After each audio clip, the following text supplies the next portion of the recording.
اعوذ باللہ من الشیطان الرجیم بسم اللہ الرحمن الرحیم وَلَئِنْ أَتَيْتَ الَّذِينَ أُوتُوا الْكِتَابَ بِكُلِّ آيَةٍ مَا تَبِعُوا قِبْلَتَكَ وَلَئِنْ اور اگر اتیتا آپ لے آئیں الذین ان لوگوں کے پاس اوتوا الکتاب جنہیں کتاب دی گئی یعنی جو اہل کتاب ہیں تم میں سے ان اہل کتاب کے پاس اگر آپ لے بھی آئیں بکلی آیتن ہر طرح کی نشانی ما تبعوا تو نہیں وہ اتباع کریں گے پھر بھی نہیں وہ اتباع کرنے والے قبلتک آپ کی قبلے کی وما اور نہیں انتا آپ بتابعین اتباع کرنے والے ہیں اور نہ آپ ہو وما انتا اور نہ آپ ہو بتابعین اتباع کرنے والے قبلتہم ان کے قبلے کی وما بعضہم اور نہیں ہے بعض ان میں سے بتابعین اتباع کرنے والے قبلت بعض کے قبلے کی وَلَئِنِ اتَّبَعْتَ اور اگر آپ نے اتباع کر لی اہواءہم ان کی خواہشات کی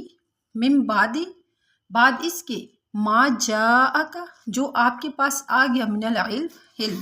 انکا بے شک پھر آپ اذن پھر تو لامن الظالمین ظالموں میں سے ہوں گے یعنی اگر آپ کے پاس علم آنے کے بعد بھی اگر آپ ان کے قبلے کی اتباع کریں گے تو آپ ظالموں میں سے ہوں گے یعنی علم آنے کے بعد کہ مطلب یعنی بیت المقدس کی طرف نماز پڑھ کر منہ کر کے جو نماز پڑھنے کا حکم تھا وہ منسوخ ہو جانے کے بعد بھی اگر آپ ان کی قبلے کی اتباع کریں گے تو پھر آپ کیا ہیں پھر تو آپ ظالموں میں سے ہیں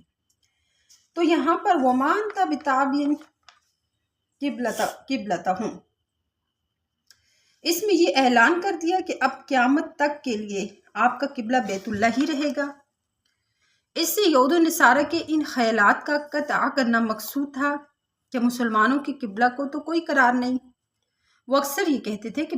پہلے بیت اللہ تھا پھر بیت المقدس ہو گیا پھر بیت اللہ ہو گیا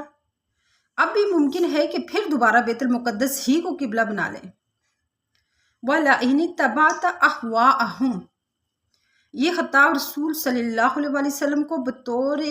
فرض محال کے ہے یعنی جس کے وقوع کا کوئی احتمال نہیں اور دراصل سنانا امت محمدیہ کو ہے اس کی خلاف ورزی ایسی چیز ہے